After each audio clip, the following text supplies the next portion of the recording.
Today I'm going to talk to you a bit about what a standard traditional climbing rack is. So this is a climbing rack that you can lead most traditional routes with.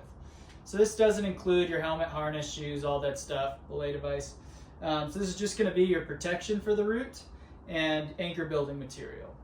So a standard rack consists of camming devices and passive protection, so nuts. Hexes, all that stuff, tri-cams, those are kind of out the door these days.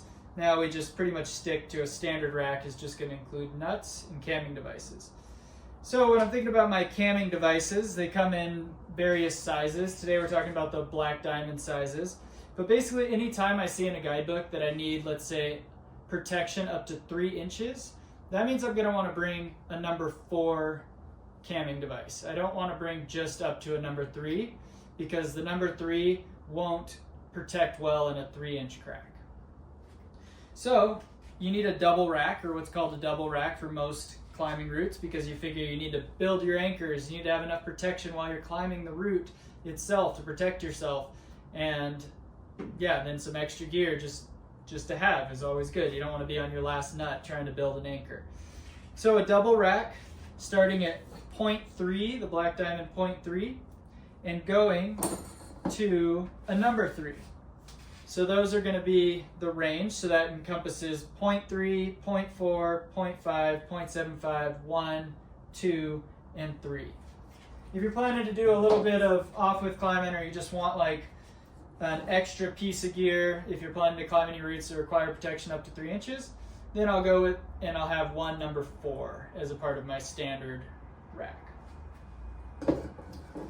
And then I'm going to have a set of nuts. I find that these big nuts that you'll buy with like a standard black diamond set are just heavy, and I don't really use them that often. So I find that I don't need those. So basically a number 5 nut up through like a number 11 is kind of what your standard nut rack, or my standard nut rack, looks like.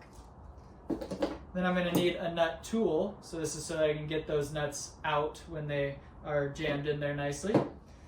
And then I'm going to want some alpine draws. So these are extendable draws. So when I pull this out, it can be extended. This is to prevent rope drag as you're weaving your way up the wall. So I like to have at least 6, 7 of these draws on my harness, and then potentially a couple smaller, just quick draws as well. And then for anchor building material, oftentimes I need to equalize a few of these pieces of gear. Many ways to do that. But one kind of fail-safe way is to carry 2 cordelets between 18 and 20 feet in length. That's my go-to so that I can equalize those pieces together and make really good anchors. I like to carry 1 double-length sling with me, and then I also like to carry a small rescue kit. So this is like a prussik cord, a little tibloc, and this double length. That way, if I do need to ascend the rope to get my leader or something goes wrong, then I have some sort of ascension system on my harness that I can use.